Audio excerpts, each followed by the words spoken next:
Thank you, Nagaza. Before we move to Nathanette, just want to introduce Sergio Sanchez, also from Flock, who's going to be sharing time with Justin.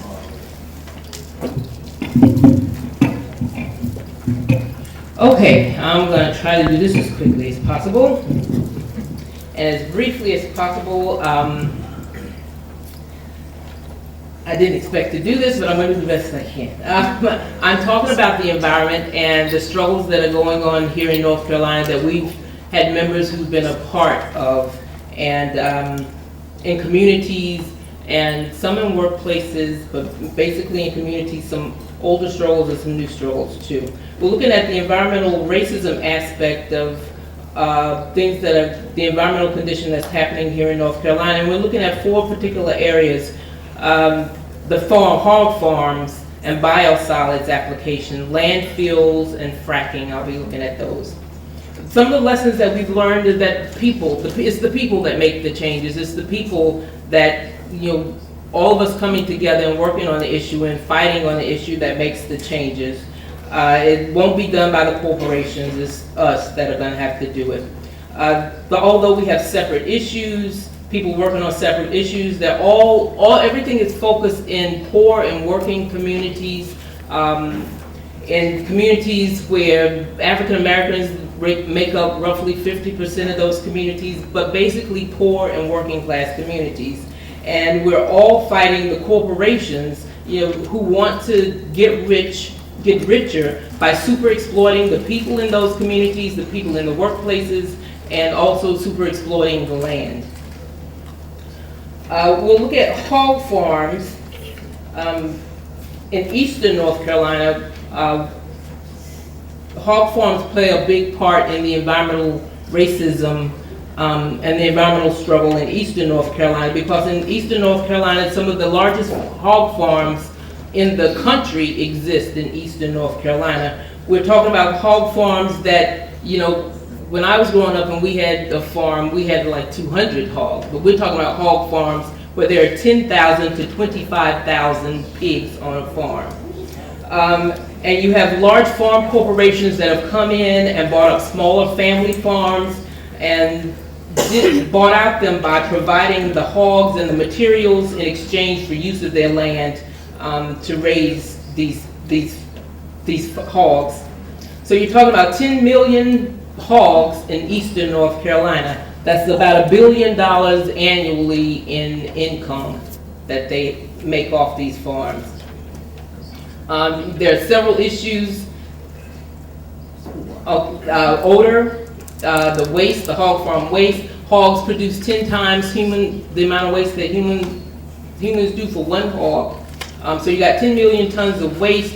You got the storage of that waste in lagoons on site that are supposed to be lined, but they break. And so you have, in eastern North Carolina, there's a sandy climate, sandy soil, so you have the contaminants getting into the soil, eventually getting into the water table and contaminating people's water.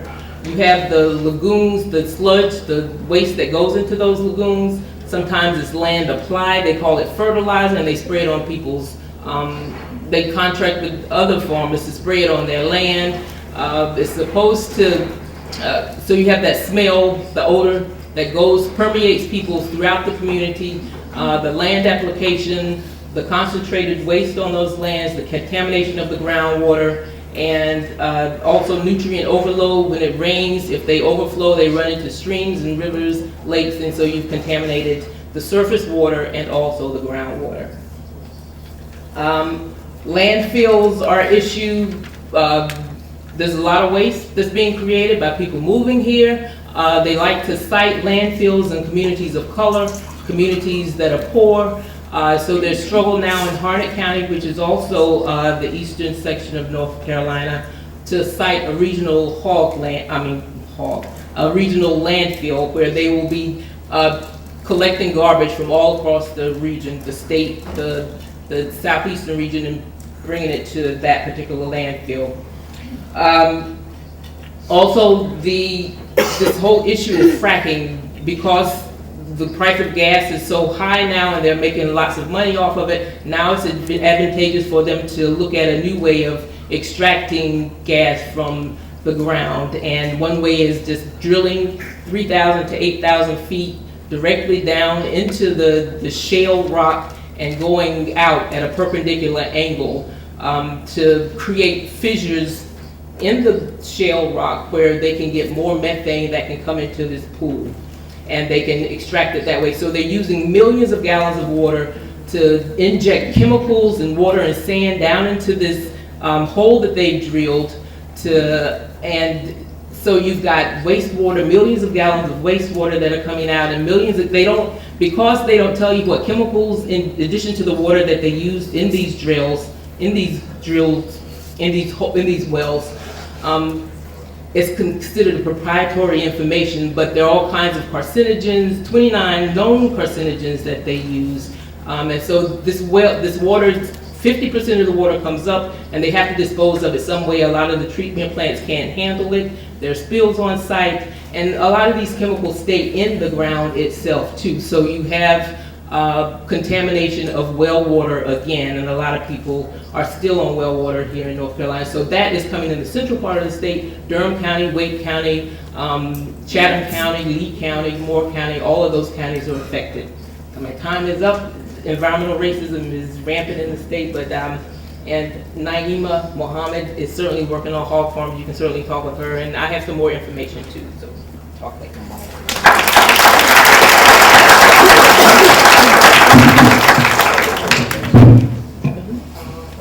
I'm gonna stand up. I'm driving.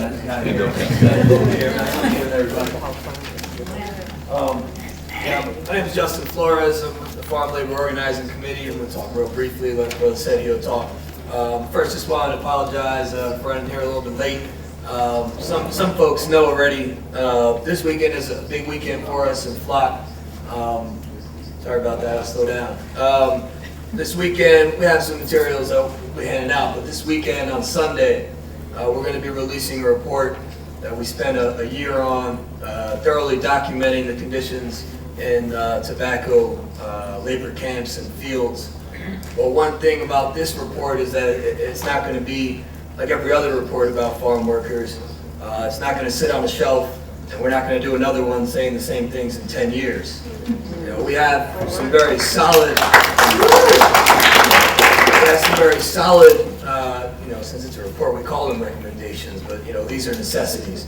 And we have some very solid ways that we're going to make these necessities a reality.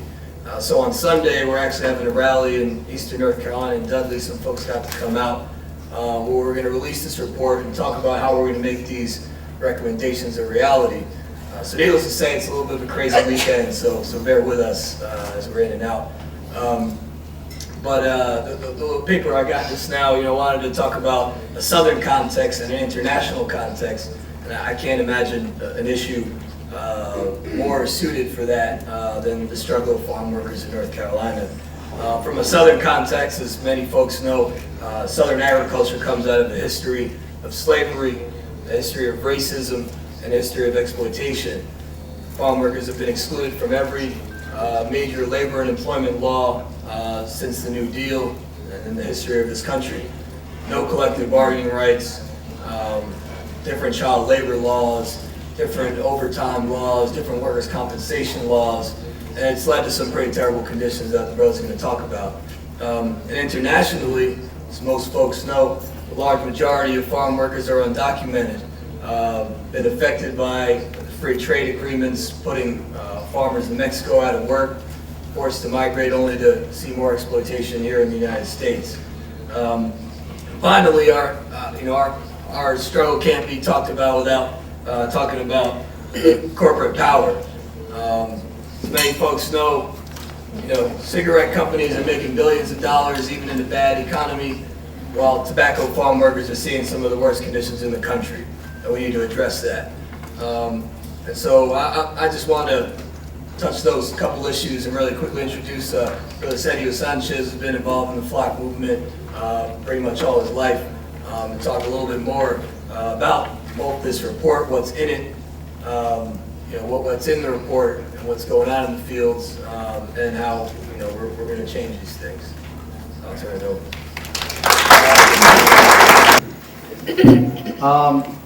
me and Justin were talking about, we always talk about different kinds of things that cross our mind, but one basic thing that we gotta let people know is that it's not a conventional union. Our strategy is not conventionally going up against the employer or setting our workers up, where we know directly we're gonna be involved with the employer. We can change things in the how we work with day to day. Because basically, we have to think about who we're representing.